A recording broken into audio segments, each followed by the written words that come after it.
Ang kwentong ito ay hango sa totoong buhay. Karanasan ito ni Demetrio. Taong 1952, Didipio Quirino.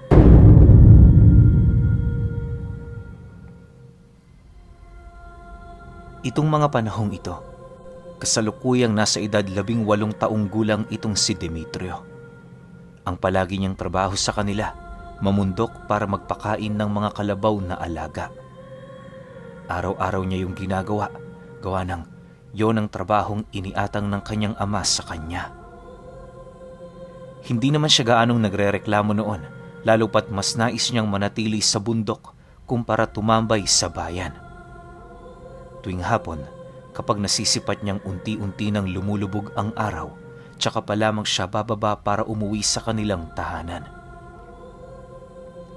Kabisadong-kabisado na ni Demetrio ang kabuuan ng bundok sa kanilang lugar, kaya na may kampante siyang makakauwi kahit gabi na. Sa kanyang pamumundok, ang tanging kasama niya ay ang aso niyang alaga. Naging katuwang niya yon sa lahat ng oras, kaya na may hindi lang basta hayop ang turing niya rito. Sa kabila ng mga usap-usapang kanyang naririnig tungkol sa panganib na dulot ng bundok, patuloy siyang pumapanhik doon. Naisin man ni Demetrio na umiwas at humanap ng ibang paraan para mapakain ang kanilang mga alaga, wala siyang magagawa sapagkat di hamak na mas maganda ang mga damo sa kalagitnaan at sa tuktok ng bundok. Dahil sa mga damong yon, kung kaya't napakataba ng kanilang mga kalabaw na inaalagaan. May mga pagkakataon namang sinasamahan siya ng kanyang nakatatandang kapatid sa pagpapakain, kaya na may hindi niya nagaanong pinagtutuunan ang mga kababalaghang sinasabi ng mga matatanda. Naniniwala rin ang kanyang ama, pawang pananakot lamang yon sa kanila. Isang hapon, habang naglalakad pa uwi itong si Demetrio, nasipat niya ang mga matatandang nagtitipon di kalayuan sa daang malapit sa baryo. Pagsilay nito sa kanya, dali-dali naman yung lumapit na para bang meron itong mahalagang bagay na ibabahagi. Sa pagdating ng mga ito sa kanyang kinaroroonan, agad naman siyang inabisuhan ng isang matanda na bumaba sa kanyang kalabaw na sinasakyan. Niyaya din siya nitong tumungo muna pansamantala sa baryo nang sa gayoy makapag-usap sila. Ha? Bakit po? May nagawa po ba akong mali? Tanong ni Demetrio habang naglalakad hila-hila ang kanyang kalabaw. Wala naman, iho. May sasabihin lang kami sa'yo. Alam mo, napakabuti mong bata. Hindi namin kayang masikmura na hayaan ka sa bundok na nag-iisa. Sandali lang ito, iho. Huwag ka mag-alala. Sinisiguro ko sa'yo, may kabutihan ang pagbibigay mo ng kakarampot na oras sa amin. Sagot naman ng matanda. Dahil sa sinabi nito, minabuti na lamang niyang manahimik. Hindi naman siya gaanong nag-alala, lalo pat meron pa naman siyang 2 oras para makauwi sa kanila. Makalipas pa ang ilang minuto, narating na nga nila ang liwasan ng baryo kung saan doon nila piniling ipagpatuloy ang kanilang pag-uusap. Sa pag-upo nila sa mga upuan, hindi na nagpatumpik-tumpik pang ibahagi sa kanya ng matanda ang lahat ng nalalaman nito ukol sa panganib sa kanilang lugar. Ayon dito, hindi lang bastang pananakot ang mga istoryang ipinapakalat nila sa baryo, bagkus ay meron yung katotohanan. Dagdag pa nito, hindi sila mga baliw at bulaan para magpakalat ng ganoong impormasyon. Makinig ka, iho. Lahat ng mga istoryang naririnig mo sa amin ay totoo. Totoong may aswang at mga engkanto sa bundok na yan. Siguro kaya hindi mo sila nasisilayan sapagkat hindi pa ngayon ang tamang panahon. Marami nang namatay dito sa ating lugar. Mga bata na bigla na lang nawawala, mga matatandang nagkakasakit at sa pagsapit ng gabi ay binabawian ng buhay. Lalong-lalo na yung mga kalalakihang umuuwi galing bundok, dala-dala ang sumpang habang buhay na nilang papasanin. paglalahad ng matanda. Dagdag pa nito, maaaring mangyari din yun sa kanya kung patuloy siyang tutungo roon at uuwi ng 10 oras. Mariinding inilahad ng matanda, marami pang ibang lugar na di hamak na ligtas kumpara sa bukid na palagi niyang inaakyat. Upang mapatotohanan ang lahat ng bagay na sinasabi nito, ipinakita nito sa kanya ang isang tipak ng kahoy kung saan may nakatarak doong kung anong uri ng kuko ng isang mabangis na hayop. Pagsilay ni Demetrio sa bagay na yon, halos kilabutan naman ang kanyang buong katawan sa kadahilan ng hindi niya lubos sukat akalain na makakakita siya ng isang kuko ng aswang. Paglalarawan niya sa kuko, marami itong parang tinik na matatalas na salungat sa pinakadulo ng talim nito. Sa isip-isip niya, kapag bumaon yun sa laman ng tao, maaaring hindi na yun mahila gawa ng babaon din ang mga tinik nito salungat sa laman na kasalukuyan nitong binaunan. Ang nakakapangilabot pa sa lahat ay ang halos ilang pulgada nitong haba na animoy kapag itinarak yun sa iyong katawan, didiretso ito patungo sa mga laman loob. Kapag nagkataong hindi ka gaanong katabaan, may posibilidad itong tumagos sa iyong likod. Sa pagpapatuloy ng kanilang pag-uusap, doon na tuluyang nakumbinsi itong si Demetrio na umiwas sa bundok na yon. Noon ding mismong gabi, ipinangako niya sa mga matatanda na hindi na siya tutungo sa tuktok nito. Naway panindigan mo ang iyong pangako, iho. Ang pagsusumpa sa isang bagay, meron niyang kalakip na panata. Kapag ikay nagtangkang sumuway, katakatakot na pangyayari ang mararanasan mo. Babala ng matanda sa kanya. Nang marinig ito ni Demetrio, agad naman siyang nagpaalam sa mga ito gawa ng malapit ng lumalim ang gabi. Hindi naman siya pinigilan ng mga matatanda sa kanilang lugar, lalo pat may kalayuan sa liwasan ang mga tahanan nito. Sa pagdating niya sa kanilang pamamahay, balisang-balisa naman siyang nakipag-usap sa kanyang ama. Habang nagpapatuloy ang usapan nila, hindi na siya nagdalawang isip na ilahad roon ang mga bagay na nalaman niya. Dahil sa hangarin ni Demetrio na umiwas sa lugar, kung kaya't wala namang nagawa ang kanilang padre de pamilya kundi ang sumunod. Ayon dito, wala namang problema kung hindi siya pupunta. Basta ba siguraduhin niya na hindi niya mapapabayaan ang mga alaga nila. Nakasalalay kasi doon ang buhay ng kanilang pamilya sa kadahilan ng nabili nila yon gamit ang perang matagal na nilang pinag-ipunan. Kapag namatay ang kahit isa sa mga ito, magiging malaking kalugian yon para sa kanila. Dagdag pa ng kanyang ama, palaging mahalaga na komportable siya sa lugar na pupuntahan niya. Matapos naman niyang marinig ang lahat ng sinabi nito, lahat ng takot at pangamba sa kanyang katawan ay unti-unting naglaho. Lumipas ang mga araw, nagpatuloy ang paghahanap ni Demetrio sa mga lugar na maaari niyang pagpakainan sa mga alaga nilang kalabaw.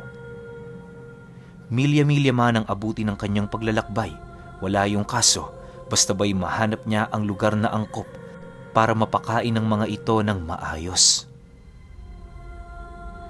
Sa halos humigit 3 araw na kanyang paghahanap, doon na nga niya nakita ang isang patag kung saan malapit lang sa bundok na dati niyang tinatambayan.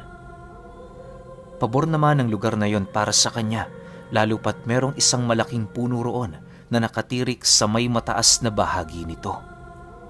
Kitang-kita rin nila mula doon ang kanilang baryo na siya namang ikinatuwa ng husto ni Demetrio. Hay nako! Ang layo-layo na ng pinuntahan ko. Dito lang pala kita mahahanap.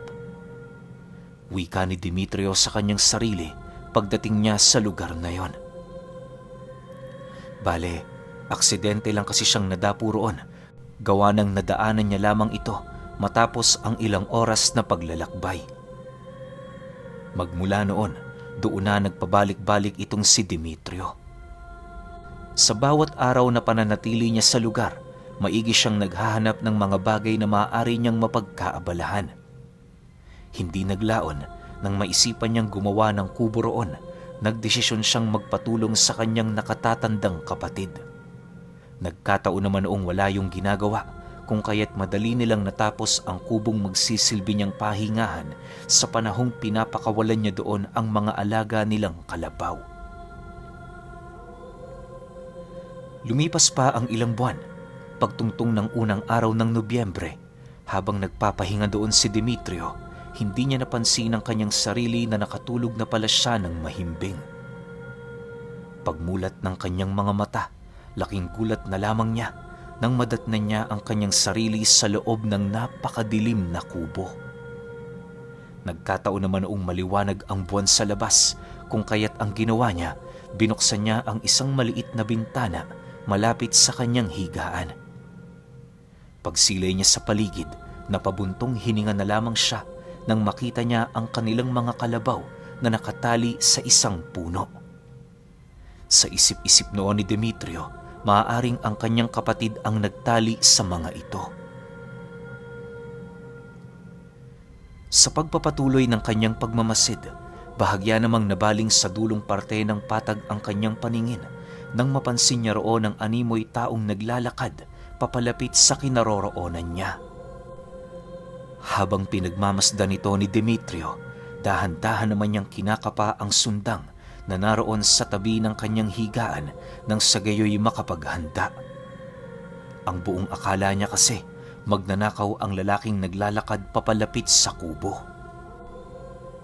Makalipas lamang ang ilang minuto, nang medyo malapit na sa kanya ang taong yon, doon niya napansin ang punit-punit nitong damit. Marami din itong malalalim na sugat sa katawan na parabang kinalmot ito ng kung anong mabangis na hayop. Nang akmang lalabas na siya para tulungan ng lalaki, bigla naman siyang natigilan nang makarinig siya ng isang nakakagimbal na pag-atungal. Pagbalik niya sa bintana, kitang-kita niya kung papaano magwala ang kanyang mga kalabaw at kasabay nito ang pilit na pagmamadali ng lalaki para makalapit sa kanyang kubo. Dala ng takot noon ni Demetrio, agad naman niyang isinarado ang bintana habang patuloy na nagmamasid. Maya-maya pa, laking gulat na lamang niya nang biglang sumigaw ng napakalakas ang lalaking yon habang patuloy na humihingi ng tulong. Sa muling pagsilay niya sa kinaroroonan nito, doon niya nasilayan ang tatlong nilalang na naglalakad sa likurang bahagi ng lalaki. Maniwala kayo o hindi, kitang-kita ni Demetrio kung papaano lumakad ang mga nilalang na yon sa dulong parte ng dahon ng mga damo. Mabilis din ang paggalaw ng mga ito na parabang maihahalin tulad mo sa paglakbay ng isang malamig na hangin. Segundo lang noon ang naging pagitan nang tuluyan na itong makalapit sa taong kanina pang humihingi ng tulong. Nang maramdaman ng taong yon na nasa likod na niya ang mga nilalang, wala na itong nagawa kundi ang umiyak habang pilit na iniaabot ang kanyang kamay sa kubo ni Demetrio. Bagaman nais niya yung tulungan, alam niya sa kanyang sarili na wala na siyang magagawa. Mabuti sana kung ordinaryong tao lang ang mga nilalang na yon, gawa ng kaya niyang ipaglaban hanggang kamatayan ang lalaking humihingi ng tulong. Pero sa estado kasi ng mga ito, malakas ang kutob ni Demetrio na hindi yon mga tao bagkus ay mga nilalang na merong lahi ng mga demonyo. Makalipas pa ang ilang minuto, bigla na lamang napayoko ang lalaki nang masipat niya yung undaya ng saksak sa gulugod nito. Halos tumagos ang kuko ng nilalang sa dibdib ng lalaking yon dahil sa haba at talas nito. Sinubukan pa nitong lumaban, subalit dahil sa tindi ng kanyang pinsalang natamo, wala na yung nagawa kundi maghintay sa huling sandali ng kanyang buhay. Maya-maya pa, nang maramdaman na ng mga nilalang na wala na yung lakas para lumaban, dahan-dahan naman nila itong kinaladkad papalayo. Kitang-kita ni Demetrio kung papaano yon kaladkari ng mga nilalang na parabang isang basurang wala ng silbi. Sa pagkawala ng mga ito sa lugar na kanyang kinaroroonan, napaiyak na lamang siya sa sobrang takot at pagkaawa. Dahil sa mga nangyari, halos magdamag na siya noong walang tulog, kakabantay sa kanyang sarili at sa mga kalabaw na naroon sa labas ng kubo. Sa pagsapit ng umaga, hindi pa man pumuputok ang bukang liwayway, minabuti na ni Demetrio na bumalik na sa kanilang pamamahay.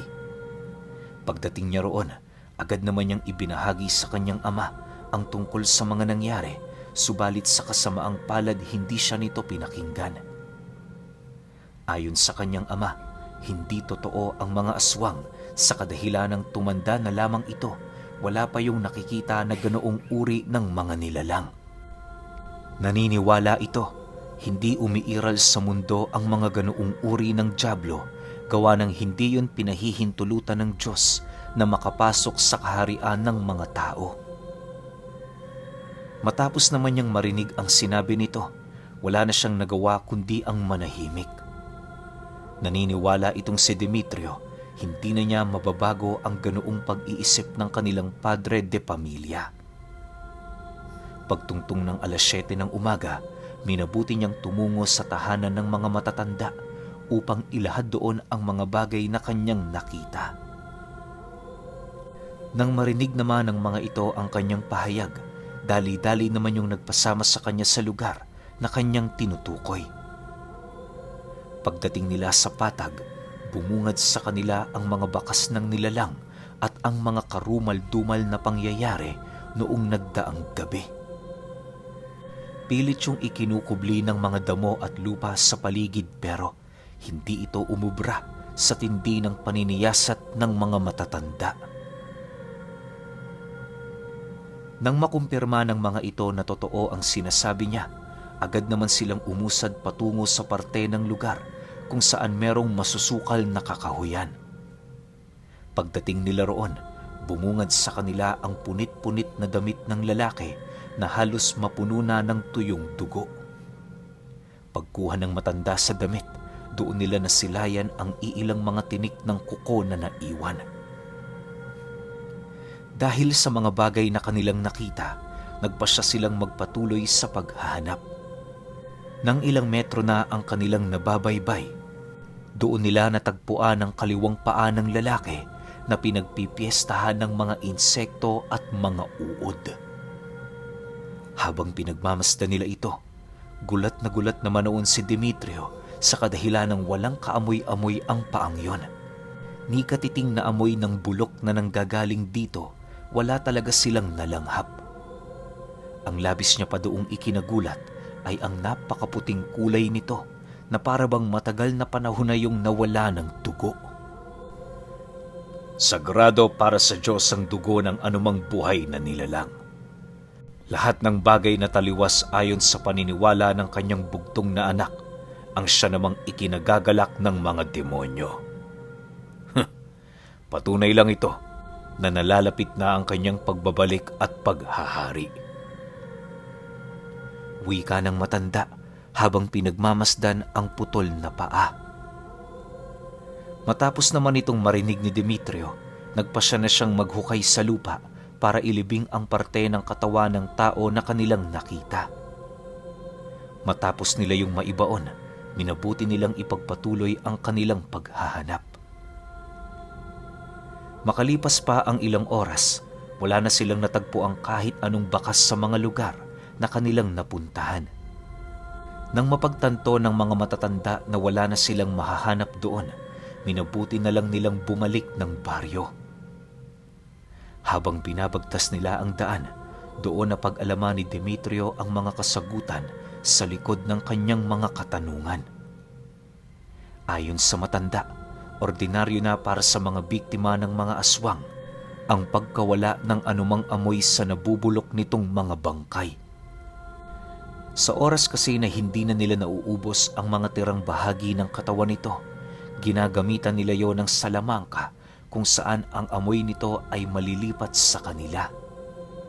Kahit ayaw ng mga aswang ang magkaroon ng bulok na amoy, wala silang magagawa sapagkat yun lamang ang nag-iisang paraan para maikubli ang kanilang mga pagkakasalang ginawa. Dahil sa pamamaraan nilang yon, kung kaya't marami sa mga bangkay na kanilang pinatay ang hindi na nakita at tuluyan ng nilamon ng lupa. Dagdag pa ng matanda, kalimitan ding umiinom ng dugo ang mga aswang sa paniniwalang yon ang magbibigay sa kanila ng mahabang buhay.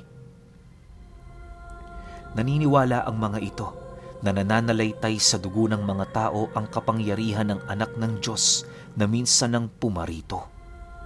Yon ang paniniwalang kanilang pinanghahawakan kung kaya't kapag nakakahuli sila ng kanilang biktima, sinasali nila sa isang kawa ang dugo nito para ialay sa kanilang pugad at para pagsaluhan ng kanilang pamilya.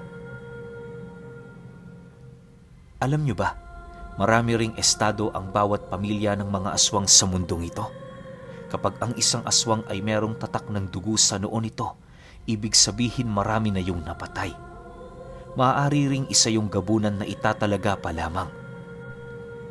Ang mga aswang naman na may mga bahid ng dugo sa kamay at pawang nagsisilbi na nilang mga palatandaan, yon ang mga mangangatay o manggagawa. Ang mga babae namang may bahid ng dugo sa leeg ay ang tinatawag na mga koron, na ang ibig sabihin ay reyna na tagapagsilang ng bagong lahi at tagapagpatuloy ng kanilang angkan. Bawat isa sa mga ito gumagampan ng kanya-kanyang tungkulin. Kapag pinatay ng tao alinman sa mga nilalang na yon, maghuhudyat yon ng digmaan. Nang marinig naman ni Demetrio ang sinabi ng matanda, halos hindi niya magawang makasagot. Sa kanyang kaloob-looban, wala siyang hangad na makipaglaban sa ganoong uri ng mga nilalang.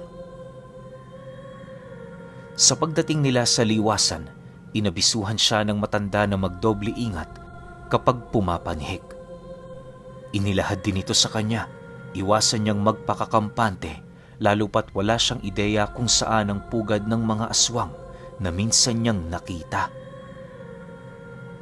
Sa pagpapatuloy ng pag-uusap nila, tinanong niya ang matanda kung meron bang posibilidad na nakita siya ng mga aswang na yon noong gabing mangyari ang pagpatay. Nang marinig naman ito ang kanyang sinabi, tumawa lang naman ito habang sumasagot sa kanya ng, Nasa loob ka ng kubo, hindi ba? Biyaya ng Diyos ang anumang bahay na pinagsisilungan ng tao.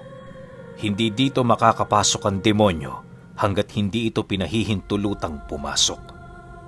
Huwag kang mag-alala, nasisiguro ko sa iyo, wala sa iyong nakakita doon. Umuwi ka na, iho. Pag-isipan mo ang mga susunod mong gagawin. Ingatan ka ng Diyos. Matapos ang kanilang pag-uusap, umuwi na nga itong si Demetrio. Dala ng takot at kanyang pangamba, minabuti niyang pakainin ang mga kalabaw nila sa likod lang ng kanilang tahanan. Hindi naman noon tumutol ang kanyang ama sa kadahilan ng malinaw ang pagkapaliwanag niya. Lumipas pa ang mga araw, nagpatuloy ang ganoong gawain ni Demetrio. Kahit papaano, natuwa naman noon ang kanyang mga magulang sa kanya, lalo pat nakagawa na rin siya ng iilang gawaing bahay habang nagbabantay ng mga kalabaw. Magmula din noong nalaman niya ang mga pahayag ng mga matatanda sa kanila ukol sa mga aswang, hindi na siya nangahasbang bumalik sa kubong kanyang ginawa sa patag. Ultimo paglakad malayo sa bahay nila, hindi niya na yon sinubukan pa. Halos ilang taon ding nagkulong itong si Demetrio sa kanilang lugar hanggang sa muli na siyang magkaroon ng lakas ng loob para magpatuloy.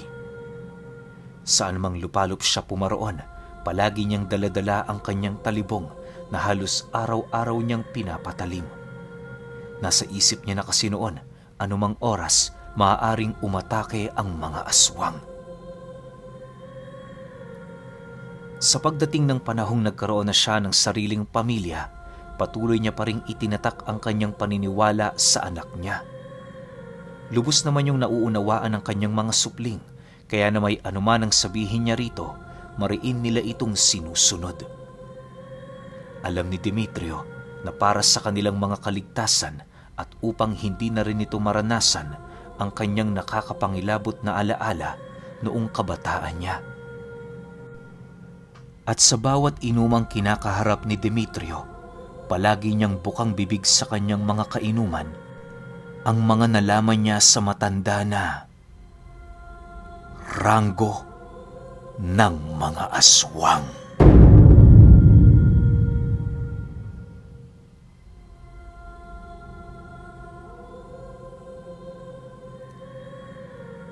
Okay, opinyon ko sa kwento. Ang galing, no? Sa dinami-rami nating na naging kwento rito tungkol sa mga aswang, maski dun sa mga series pa, ngayon lang natin nalaman yung pagkakasunod-sunod ng ranggo tsaka yung mga palatandaan sa katawan nila. Pero hindi ko rin masabi na lahat ng lahi sinusunod yun. Siguro itong lahi lang na to, kaso hindi nabanggit no? Kung ano ba sila, saan ba sila nabibilang. Kasi nakita lang neto ni Demetrio na kumatay ng tao tapos nagkaroon pa nga ng tira Yung paa, di ba? Tapos yung tira na yon, parang inalisan nila ng baho tapos nilipat nila sa katawan. Hindi ko maisip na balbal kasi nga buhay yung kinain nila Pero mabaho. Ano kayang lahi yung sobrang baho? Siguro ordinaryong aswang lang to no? Kasi may sinusunod silang mga marka sa katawan nila. Ang hirap ding sabihin na maranhig kasi alam naman natin, di ba? Kung anong klaseng aswang yung maranhig. Medyo napapaisip lang ako sa kwento na to. Pero kayo, kung may opinion kayo sa kwentong ito, comment nyo lang sa baba. Yun lang, hanggang sa susunod na kwento. Salamat.